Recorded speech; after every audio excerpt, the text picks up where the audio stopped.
Hello বন্ধুরা, আসসালামু আলাইকুম। Dear medicine tips video YouTube চ্যানেলে আপনাকে স্বাগতম।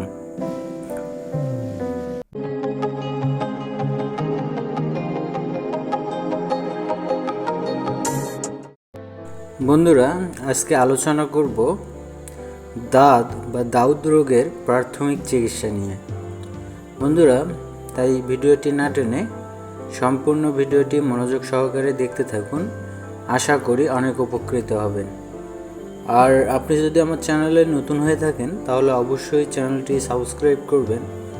আর পূর্বে যদি সাবস্ক্রাইব করে থাকেন তাহলে অসংখ্য ধন্যবাদ।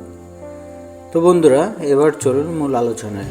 বন্ধুরা, দাঁত বা দাউদ রোগের চিকিৎসায় প্রথম 1 নাম্বার ক্যাপসুল আপনারা স্ক্রিনে দেখতে পাচ্ছেন। Capsule Flugal 50 mg। এটি ফ্লুকোনাজল গ্রুপের একটি ঔষধ, স্কয়ার কোম্পানির। এই ট্যাবলেটটি দৈনিক একটি করে ট্যাবলেট খাওয়ার পরে খেতে হবে। কমপক্ষে 1 মাস এই ট্যাবলেটটি খেতে হবে, অর্থাৎ প্রতিদিন রাত করে একটি করে ট্যাবলেট খেতে হবে। তারপরে 2 নম্বরে যে ট্যাবলেটটি আপনারা দেখতে পাচ্ছেন, ফেক্সো 120। এটা ফেক্সোফেনাডিন গ্রুপের একটি ঔষধ। এটা স্কয়ার কোম্পানির একটি মেডিসিন। এটাও 1 মাস খেতে হবে।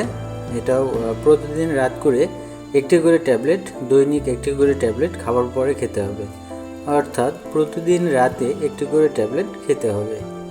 তারপর 3 নম্বরে যে মেডিসিনটি আপনারা দেখতে পাচ্ছেন, ক্রিম লেখা আছে, ক্রিম টারবিন ক্রিম। এটি টারবিনাফিন গ্রুপের একটি ঔষধ। এই ক্রিমটিও 1 মাস ব্যবহার করতে হবে। দিনে 2 থেকে 3 বার আক্রান্ত স্থানে লাগাতে হবে। আর 4 নম্বরে যে মেডিসিনটি আপনারা দেখতে পাচ্ছেন, এটি হচ্ছে একটি শ্যাম্পু, ডেনসেল শ্যাম্পু। এটিও 1 মাস ব্যবহার করতে হবে। এই শ্যাম্পুটি কিটোকোনাজল গ্রুপের একটি শ্যাম্পু, খুব ভালো মানের একটি শ্যাম্পু। এই শ্যাম্পুটি ব্যবহার করতে হবে। আর অবশ্যই যারা অ্যালার্জি ও দাউদ বা একজিমা রোগে ভুগছেন তারা সাবান থেকে বিরত থাকবেন। তারা গায়ে সাবান ব্যবহার করবেন না। অবশ্যই চেষ্টা করবেন কিটোকোনাজল গ্রুপের শ্যাম্পু দিয়ে গোসল করা বা কিটোকোনাজল গ্রুপের শ্যাম্পু ব্যবহার করা। বন্ধুরা, এই প্রেসক্রিপশনের ওষুধগুলো বা এই প্রেসক্রিপশনের মেডিসিনগুলো এগুলো সেবন করতে হলে অবশ্যই প্রাপ্তবয়স্ক হতে হবে। আর অবশ্যই একজন ডাক্তারের পরামর্শ নিয়ে সেবন করতে হবে বা ব্যবহার করতে হবে। আর গর্ভাবস্থায় বা স্তন্যদানকালে এই প্রেসক্রিপশন ফলো করে কখনোই মেডিসিন সেবন করবেন না।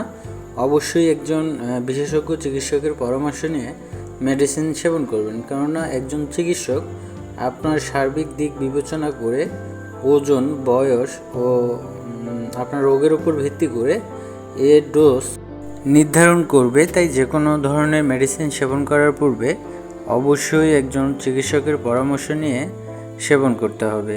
এই ছিল আজকের ভিডিও। ধন্যবাদ। ভালো থাকবেন, সুস্থ থাকবেন। নিত্য নতুন মেডিসিন সম্পর্কে ভিডিও পেতে আমাদের চ্যানেলের সাথেই থাকবেন। ধন্যবাদ।